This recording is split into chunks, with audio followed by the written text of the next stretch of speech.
അസ്സലാമലൈക്കും. നമ്മളൊരു അടിപൊളി പായസത്തിൻ്റെ റെസിപ്പി ആയിട്ടാണ് വന്നിട്ടുള്ളത്. എങ്ങനെയാണ് ചെയ്തെടുക്കുന്നത് നോക്കാം. നമ്മളൊരു കുക്കറിൽ ഒരു കപ്പ് ചവ്വരി ഒന്ന് കുതിർത്ത് വെച്ച് കൊടുത്തിട്ടുണ്ട്. ഒരു വിസിലടിക്കണ വരെ നമുക്കിതൊന്ന് വേവിച്ചെടുക്കാം. വിസിലടിച്ച് കഴിഞ്ഞാൽ ആവി പോയി കഴിഞ്ഞിട്ട് തുറന്നാൽ മതി. അപ്പോൾ നമ്മുടെ ചവ്വരി നല്ല ട്രാൻസ്പെറൻ്റായി വന്നിട്ടുണ്ടാവും. നമ്മൾ വേറൊരു പാൻ അടുപ്പത്ത് വെച്ച് നമുക്കൊരു 1.5 ടേബിൾ സ്പൂൺ നെയ്യ് ഒഴിച്ചു കൊടുക്കാം.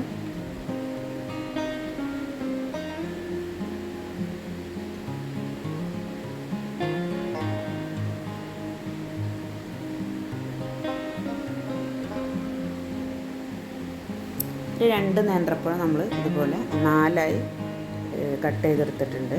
ചെറിയ കഷ്ണങ്ങളാക്കിയിട്ട് അതൊന്ന് നമുക്ക് നെയ്യിലൊന്ന് ചെറുതായിട്ടൊന്ന് വഴറ്റിയെടുക്കാം. ഒന്ന് കളർ മാറുന്ന വരെ.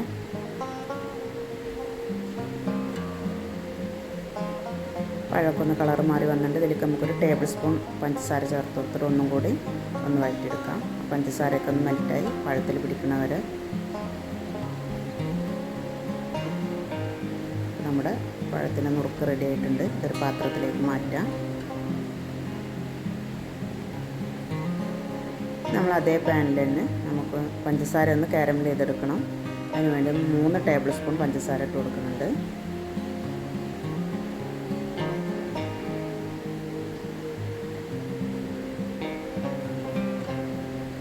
പഞ്ചസാര കാരമലായി വന്നിട്ടുണ്ട്. അതിലേക്ക് നമുക്കൊരു കപ്പ് വെള്ളം ഒഴിച്ചു കൊടുക്കാം.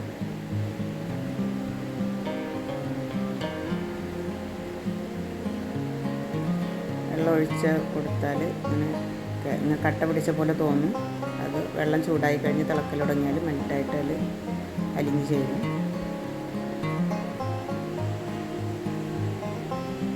നമ്മുടെ കാരമൽ റെഡി ആയിട്ടുണ്ട്. ഇതിലേക്ക് നമുക്ക് 1 ലിറ്റർ പാലൊഴിച്ച് കൊടുക്കാം.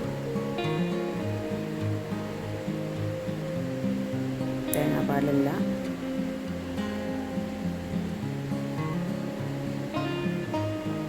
നന്നായി ഒന്ന് തിളച്ച് കുറുകി വരട്ടെ. ഇതൊക്കെ നമുക്ക് 4 ഏലക്കായും കൂടെ ചേർത്ത് കൊടുത്തിട്ടുണ്ട്. പാലൊക്കെ ഒന്ന് വറ്റി കുറുകി വന്നിട്ടുണ്ട്. ഇതിലേക്ക് നമുക്ക് ആവശ്യത്തിനുള്ള പഞ്ചസാര ചേർത്ത് കൊടുക്കാം. ഞാൻ 5 ടേബിൾ സ്പൂൺ പഞ്ചസാരയാണ് ചേർത്തിട്ടുള്ളത്. നിങ്ങളുടെ ആവശ്യത്തിനുള്ള പഞ്ചസാര ചേർത്ത് കൊടുക്കാം.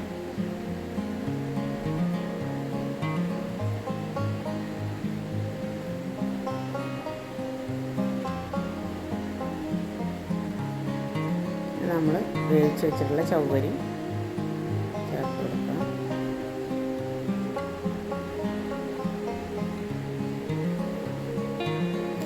എല്ലാം കൂടെ ഒന്ന് ഹൈ ഫ്ലെയിമിൽ വെച്ചിട്ട് ഒന്ന് കുറുക്കിയെടുക്കാം. പെട്ടെന്ന് ചെയ്തെടുക്കാൻ പറ്റിയ ഒരു അടിപൊളി പായസത്തിൻ്റെ റെസിപ്പിയാണ്. പെരുന്നാളൊക്കെ അല്ലേ വരുന്നത്, നമുക്ക് ഇതിനൊക്കെ ചെയ്തെടുക്കാൻ പറ്റിയ നല്ല അടിപൊളി റെസിപ്പിയാണ്. നമ്മൾ കുറുകി വന്നതിലേക്ക് നമ്മൾ പഴം ചേർത്ത് കൊടുത്തിട്ടുണ്ട്.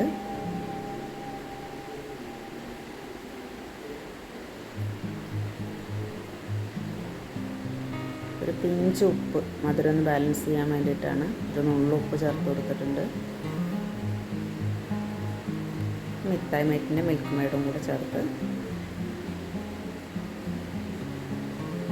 ഒന്ന് ഇളക്കി കൊടുക്കാം.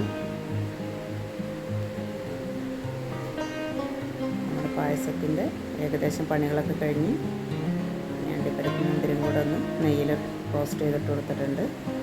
അത് അത്രയേ ഉള്ളൂ. നമ്മുടെ പായസം റെഡി ആയിട്ടുണ്ട്.